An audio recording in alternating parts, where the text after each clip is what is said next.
Hello বন্ধুরা, আশা করি সকালে ভালো আছেন। আজকে প্রায় 1 কেজি মতন চিকেন নিয়ে নিয়েছি। আর চিকেনটা আমি জল দিয়ে ভিজিয়ে রাখছি। এর ভেতর দিয়ে দিলাম 1/2 টেবিল চামচ মতন লবণ। আর দিয়ে দিচ্ছি একটা লেবুর অর্ধেক অংশের রস। এইভাবে ভিজিয়ে যদি রাখেন খানিকক্ষণ, তাহলে চিকেনের মধ্যে যে একটা গন্ধ থাকে সেটা একেবারেই থাকবে না। এবার চিকেনটাকে আমি ভালো করে জল আর লেবুর লবণের সাথে মাখিয়ে নিচ্ছি।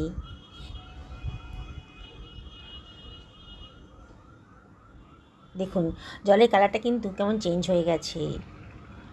প্রায় 10 মিনিট মতো আমি এটাকে ঢাকা দিয়ে সরিয়ে রাখছি। হাতে যদি সময় থাকে তাহলে আধ ঘন্টা এটা ঢাকা দিয়ে রেখে দেবেন। এবারে আমি একটা বড় মতন সাইজের পেঁয়াজ নিয়ে নিয়েছি। পেঁয়াজের খোসাটা কেটে বাদ দিয়ে দেবো। আর পেঁয়াজটাকেও আমি কেটে নিচ্ছি। পেঁয়াজটাকে আমি খুব ঝিরিঝিরি করে কেটে নিচ্ছি। পেঁয়াজটা কাটা হয়ে গেছে, সরিয়ে রাখলাম। দুখানা মাঝারি সাইজের আলু নিয়ে নিয়েছি।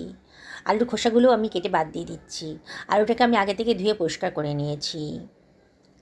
আলুটাকে আমি ডুমু ডুমু করে কেটে নিচ্ছি। খুব বেশি বড়ও করব না, খুব বেশি ছোটও হবে না। আলুগুলো কাটা হয়ে গেছে, সরিয়ে রাখলাম। আজকে একেবারে নতুন ধরনের একটা চিকেন রেসিপি বানাবো। এই জন্য আমি একটা মাঝারি সাইজের আম নিয়ে নিয়েছি। আমটাকে ধুয়ে পরিষ্কার করে নিয়েছি। এবার আমটাকে আমি কেটে নিচ্ছি।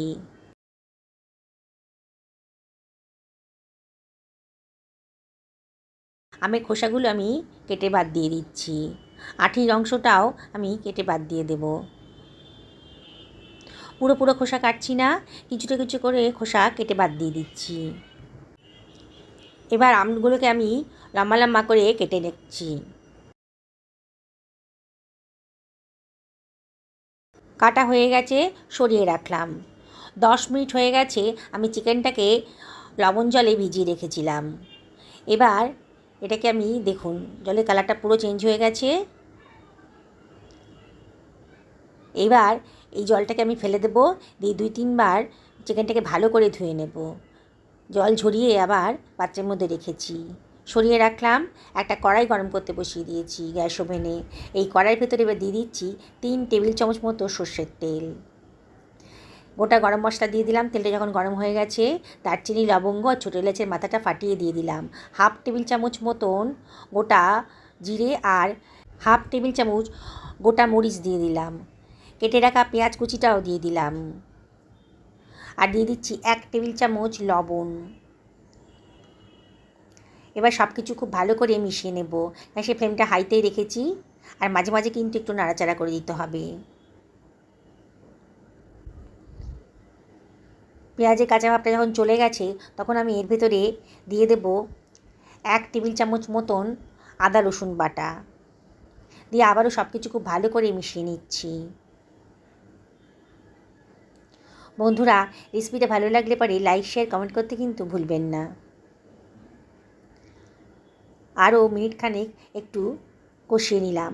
এবার দিয়ে দিচ্ছি সমস্ত বেসিক মশলাগুলো। 1/2 টেবিল চামচ হলুদের গুঁড়ো দিলাম, 1 টেবিল চামচ ধনের গুঁড়ো দিলাম, 1 টেবিল চামচ মতন জিরের গুঁড়োও দিয়ে দিলাম। আর এবার 1 টেবিল চামচ মতো দিলাম লঙ্কার গুঁড়ো। লঙ্কাটা অবশ্যই নিজেদের পছন্দ মতো দেবেন। 1 টেবিল চামচ কাশ্মীরি লঙ্কার গুঁড়োও দিলাম। এটা সুন্দর একটা কালার আসবে। আবারও সব কিছু খুব ভালো করে কষিয়ে নিচ্ছি। মাঝে মাঝে কিন্তু একটু নাড়াচাড়া করে দিতে হবে। মশলাটা ভালো করে কষানো হয়ে গেছে। মশলার গা থেকে তেল বেরোতেও শুরু করেছে। এবার আমি চিকেনটা এর ভেতরে দিয়ে দিচ্ছি। বললাম তো, একবার যদি এভাবে বানিয়ে খান না, বারে বারে কিন্তু এভাবে বানিয়ে খেতে ইচ্ছে করবে। যাকেই খাওয়াবেন সেই কিন্তু রেসিপিটা জিজ্ঞেস করবে আপনাকে কীভাবে বানালেন। আমি আবারও মশলার সাথে চিকেনটাকে ভালো করে মিশিয়ে নিচ্ছি। অনবরত কিন্তু নাড়তে হবে। যেসব বন্ধুরা রেসিপিটা দেখছেন অথচ এখন আমাকে সাবস্ক্রাইব করেননি, তাদের কাছে আমার একান্ত রিকোয়েস্ট, আমার চ্যানেলটা সাবস্ক্রাইব করবেন। পাশে থাকা বেল আইকনটা অবশ্যই ক্লিক করে দেবেন, তাহলে আমার রান্নার নোটিফিকেশানটা আপনার চটজলদি পেয়ে যাবেন। দেখুন, আরও মিনিট 2 ভালো করে কষিয়ে নিলাম। এবার আলুগুলো আমি জলের মধ্যে ডুবিয়ে রেখেছিলাম, লবণ জলে।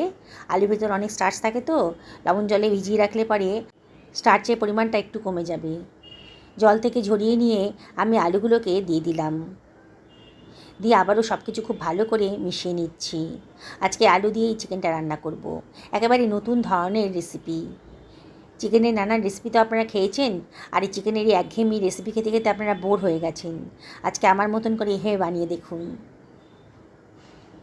সব কিছু খুব ভালো করে মিশিয়ে নিলাম মিনিট খানেক। এবারে আমি এর ভেতরে দিয়ে দিচ্ছি কেটে রাখা আমের টুকরোগুলো। অসম্ভব টেস্টি হবে। এবার আমি ঢাকা দিয়ে দিচ্ছি। মিনিট 5-6 আমি ঢাকা দিয়ে রান্না করে নেব হাই ফ্লেমে। 5 মিনিট বাদে ঢাকাটা তুলে দিয়েছি। দেখুন কালারটা কিন্তু চেঞ্জ হয়ে গেছে, চিকেনের কালারটা। আবারও আমি সব কিছু ভালো করে মিশিয়ে নিচ্ছি। যেসব বন্ধুরা ফেসবুক থেকে রেসিপিটা দেখছেন তাদেরকে আমি রিকোয়েস্ট করব আমার পেজটা ফলো করার জন্যে। সব কিছু খুব ভালো করে মিশিয়ে নিচ্ছি। দেখছেন তো বানানোটা কতটাই সোজা। বিগিনার্সরাও কিন্তু একবার দেখলে পরে এই রেসিপিটা বানিয়ে ফেলতে পারবেন। আর একবার যদি বানিয়ে খাওয়ান না কাউকে, সে কিন্তু বারে বারে আপনাকে রিকোয়েস্ট করবে এইভাবে বানিয়ে দেওয়ার জন্যে। আমি এখানে 1 বাটি পরিমাণ গরম জল দিয়ে দিলাম। গরম জল দেওয়ার চেষ্টা করবেন, তাহলে রান্নার কালারটাও সুন্দর থাকবে আর রান্নার প্রসেসটাও কন্টিনিউ হবে। আবারও সব কিছু ভালো করে মিশিয়ে নিচ্ছি।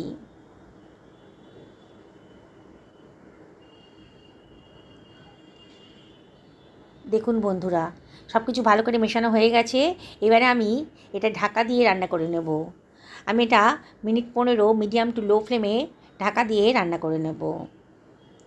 15 মিনিট বাদে দেখুন রান্নাটা কিন্তু অলমোস্ট হয়ে গেছে। আবার একটু নাড়াচাড়া করে দিচ্ছি। আজকে আমি একটু পাতলা ঝোল রাখতে চাইছি বলে জলের পরিমাণটা একটু বেশিই দিয়েছিলাম। টেস্ট করে লবণটা একটু কম লাগছিল বলে 1/2 টেবিল চামচ লবণ দিলাম আর 1/2 টেবিল চামচ চিনিও দিলাম। চিনিটা অপশনাল, তবে দিলে পরে কিন্তু দারুণ সুন্দর একটা টেস্ট আসে। 1/2 টেবিল চামচ গরম মশলার গুঁড়ো আর খানিকটা ধনেপাতা কুচি দিলাম। কিছুটা কসুরি মেথিও দিয়ে দিলাম। দারুণ সুন্দর একটা ফ্লেভার আসবে। সব কিছু আবারও খুব ভালো করে মিশিয়ে নিচ্ছি। দেখুন বন্ধুরা এইভাবে রান্না করলে পরে এই সুগন্ধেই কিন্তু এক থালা ভাত আপনারা খেয়ে নিতে পারবেন, এতটাই সুগন্ধ হবে। এবার আলুটা একটু চেক করে দেখতে হবে আলুটা সেদ্ধ হয়েছে কি না।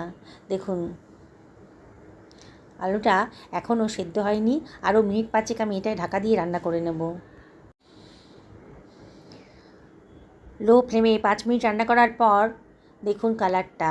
এবার দেখেই মনে হচ্ছে চিকেন আর আলুটা একেবারে সেদ্ধ হয়ে গেছে। গ্রেভিটাও কিন্তু অনেকটা শুকিয়ে গেছে।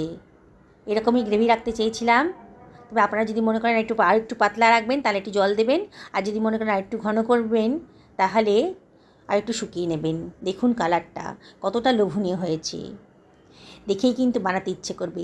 আর এর টেস্ট কিন্তু আপনারা না খেলে বুঝতে পারবেন না যে কতটা দুর্দান্ত হয়েছে। একেবারে নতুন ধরনের রেসিপি, বানানোটা কিন্তু একেবারেই সোজা। কালারটা দেখুন শুধু। একটা আম দিয়ে এত সুন্দর যে চিকেন রেসিপি বানানো যায় আপনারা না দেখলে বুঝতেই পারবেন না। না দেখলে না খেলে বুঝতে পারবেন না। একবার খেয়ে তো দেখতে হবে। চিকেনটাও একেবারে নরম তুলতুল করছে, আমি ছিঁড়ে দেখাচ্ছি কতটা নরম হয়ে গেছে।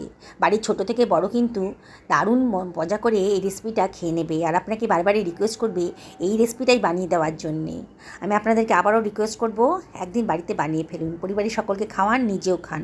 সুস্থ থাকুন, ভালো থাকুন, নমস্কার নেবেন।